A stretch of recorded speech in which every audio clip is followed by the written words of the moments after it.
Greetings, shippers! Let's dive into one of the more fun fandoms out there, and one receiving a boost in activity of late thanks to the release of a sequel at the time of this recording. We're talking about the Guardians of the Galaxy. The first film, released in 2014, was a surprise hit and brought attention to a cast of characters that weren't very well known outside of a certain more dedicated comic fanbase. On top of that, it gave new characterizations to the characters therein that have now translated back into the comics so that the protagonists now more closely resemble their film counterparts, while of course retaining elements of their original canons, and interacting with the larger Marvel universe as a whole. This fandom is home not only to a wonderful canon soundtrack and numerous fun mixes, but is unique in many regards. It is one of the few fandoms where Gen Fix reigns supreme. Gen Fix meaning general fiction that does not rely / is not framed around a specific ship. This phenomenon is often tagged as team as family, as a popular trope from the 2010s is that of families of choice, wherein a group of misfits finds a group they belong in, duplicating the security and trust traditionally found within a family, finding it amongst a group of individuals of one's own choosing, creating a new safety network. In the case of this film, the cast's unique chemistry, or fremistry, has resulted in numerous fics about the team facing adventures as a unit, oftentimes delving into the characters' pasts to explore the newfound security they now enjoy as a result of being together. There is also often a significant amount of Peter Wump, as many out there seem to want to see Star-Lord injured in a variety of inventive ways. No judgment, there's actually a great fic about Peter having secret asthma that I've read at least 10 times. Another focus, even before the sequel, was Peter's childhood growing up with the Ravagers, and his relationship with his surrogate father, Yondu. Many are quite sweet in a macho men not being overt about their feelings kind of way. Side note, I need all the Yondu fix-its.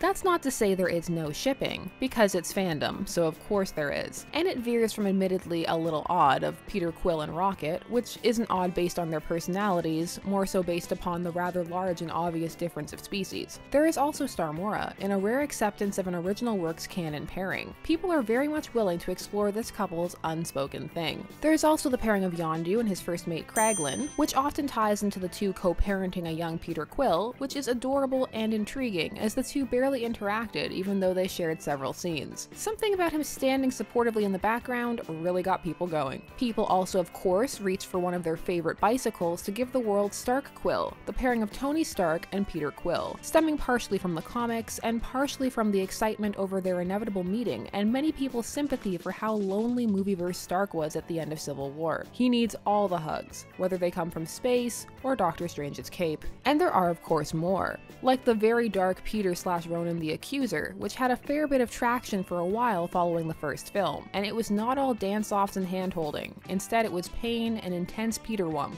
and on rare occasion, redemption. But why the comparative lack of interest in shipping? Perhaps a better question is, why is there such an interest in the romance element generally? Some attribute it to the large female contingent involved in shipping. However, people of all genders and orientations will write romantic / sexual based works, so even if that is a factor, it's not the only one. Perhaps it is that fiction is often used to explore an element fans wish to see expanded upon, or feel is flat out missing. In many cases, friendship is more represented than romance, or more well developed between certain characters than the actual romantic leads. As a result, since many will attribute romantic subtext to what is depicted as closeness or very focused tension, fics and art are often born of this. Of course, this is a complex issue and people have dedicated much study to it, and it could actually warrant a full video on its own, so prepare for cliff notes, for now at least. Many also like to claim it's a case of perversion, or women laying claim to their sexual agency. While there may be some of that at play, it ignores the various subject positions, ages, genders, and other factors behind the people involved in this type of fandom, which is far more nuanced than many assume, even if there are some generalizations that can be made. Not every fic writer is a teenage girl or a repressed housewife, and even those that are can write some complex and compelling works.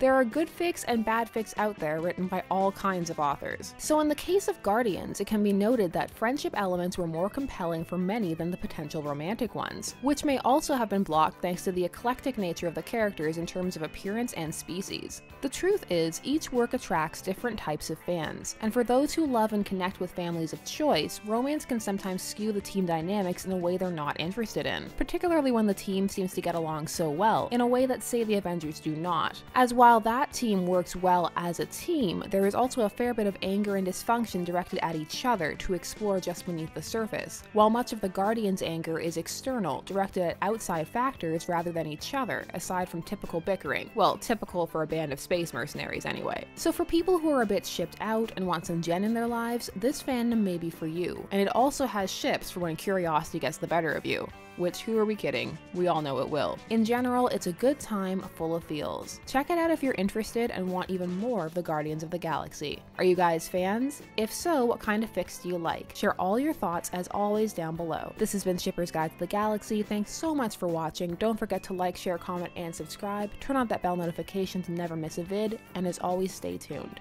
for there are as many ships out there as there are stars in the sky.